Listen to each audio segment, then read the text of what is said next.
ኢትዮጵያ በእንስሳት በተለይም በቀንድ ከብት ሀብቷ ከአፍሪካም ከዓለምም ከግንባር ቀደሞቹ ተርታ ብትሰለፍም ወተትን የመሳሰሉ የእንስሳት ተዋጽኦችን በዘመናዊ መንገድ አቀናብሮ ለዜጎች በማድረስ ረገድ ግን ሰፊ ክፍተት አለባት። የዛሬ 66 ዓመት የተቋቋመው ሾላ ወተት በሚል ስያሜ የሚታወቀው የወተት ማቀነባበሪያ በሀገሪቱ አንጋፋው ሲሆን ፋብሪካው ዛሬ ላይ ዘመኑን በዋጀ ቴክኖሎጂ በመታገዝ የወተትና ወተት ተዋጽኦ ምርቶችን በመላው ሀገሪቱ ተደራሽ ማድረግ የሚያስችል ፋብሪካን ገንብቶ በአዲስ አበባ ከተማ ከንቲባ ወይዘሮ አዳነች አቤቤ ተመርቆ ወደ አገልግሎት ገብቷል።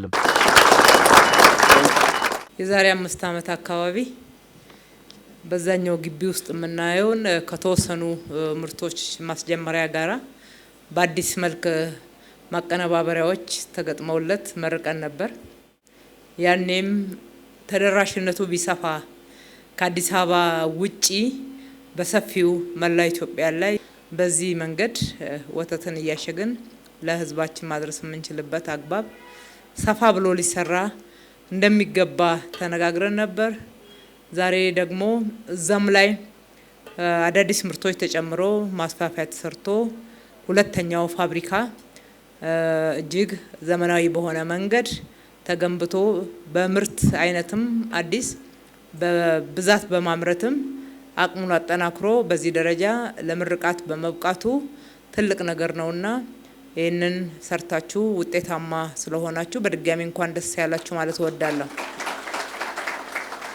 ሀገራችን ባላት የቀንድ ከብት ሀብት ልክ የወተት ምርት ፍላጎት ተመጣጣኝ እንዲሆን ዘመናዊ የወተትና የወተት ተዋጽኦ ምርቶች ማቀነባበሪያዎችን ማስፋፋትና ምርቱን ተደራሽ ማድረግ እንደሚገባም ነው ከንቲባ አዳነች የሚናገሩት። ሀገራችን በርካታ ከብቶች የሚገኙበት ከሚባሉ ሀገራት አንዱ ነን።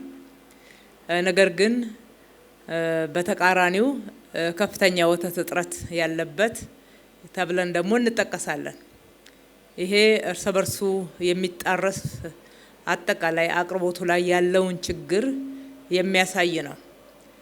በርካታ ከብቶች እያሉን ወተት እየጠጡ ማደግ ያለባቸው ህፃናቶቻችን በተገቢ ሁኔታ ወተት ሳያገኙ የሚያድጉበት አግባብ ሀገርንን ጭምር ነው የሚጎዳው። ህፃናቶቹን ብቻ ወይም ደግሞ ወተት ማግኘት የሚገባውን ማህበረሰብ ብቻ ሳይሆን አምራቹን ዜጋ ጤናማ ሆኖ የተመጣጠነ ምግብ አግኝቶ እንዲኖር ከማድረግ አንጻር እጥረትና ክፍተት አለ ብለን የምንጠቅሰው ነው። ይህንን ክፍተት በሚያጠብ መልኩ ለረጅም ጊዜ መቆየት የሚችል ወተት እንደሰማሁት ከ6 ወር በላይ ያለ ማቀዝቀዣ መቆየት የሚችል መላው ሀገራችን ላይ መሰራጨት በሚችል አቅም ተሰርቶ ዛሬ ለመመረቅ መብቃታችን ይህንን ክፍተት ለመዝጋት ትልቅ ለውጥ ያመጣል።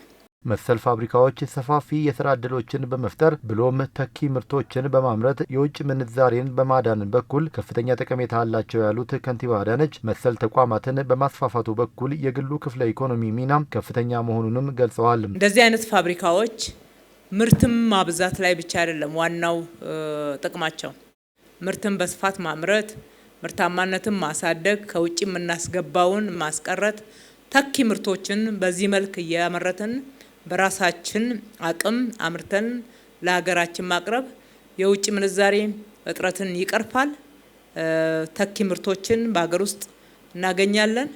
በዛው ልክ ደግሞ ሰፊ የስራ እድል ይፈጥራል። እንደዚህ አይነት ፋብሪካዎች ላይ ምንም እንኳን ዘመናዊ ማሽነሪዎችን የሚጠቀሙ ቢሆንም እዚህ እንደምንመለከተው ስራ ላይም እንዳየነው በርካታ የሀገራችን ሰዎች የስራ እድል ያገኙበታል።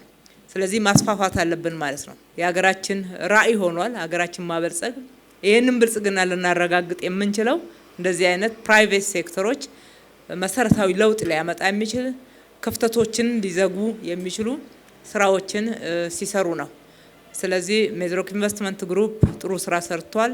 መሰል ፋብሪካዎች ከአርሶ አደሮች ጋር በመተሳሰር ለወተት ምርታቸው ተገቢውን ክፍያ እንዲያገኙ ያስችላሉ ያሉት ከንቲባ አዳነች አቤቤ ትስስሩ በግብይቱ መስክም ሊጠናከር ይገባል ብለዋል። የአርሶ አደሮቻችን ምርታቸውን እያመረቱ በተለይ የሚያቀርቡበት ትክክለኛ የገበያ ቦታ ባለመድረሱና ከመረከብም አንጻር ከንጽህናም አንጻር ተገቢው ድጋፍ ሲደረግላቸው ስላልነበረ አሁን በቀላሉ እዛው ባመረቱበት ቦታ ተገቢውን መስፈርት አሟልተው ማቅረብ እንዲችሉ እድል የፈጠረ ነው። ለነሱም ሰፊ የስራ እድል ምርታቸውም ተገቢውን ተመጣጣኝ ዋጋ እንዲያገኝ ማድረግ የሚችል ነውና እናንተንም እንኳን ደስ ያላችሁ ማለት እወዳለሁ። እንግዲህ ትስስሩ ከዚህ በላይ በግብይቱም ዘንድ ይጠንከራላለሁኝ። በምረቃ መርሃ ግብሩ ከተቋሙ ጋር የምርት አቅርቦት ትስስር በማድረግ ከፍተኛ አስተዋጽኦ ላበረከቱ አርሶ አደሮችም እውቅናና ሽልማት ተሰጥቷል።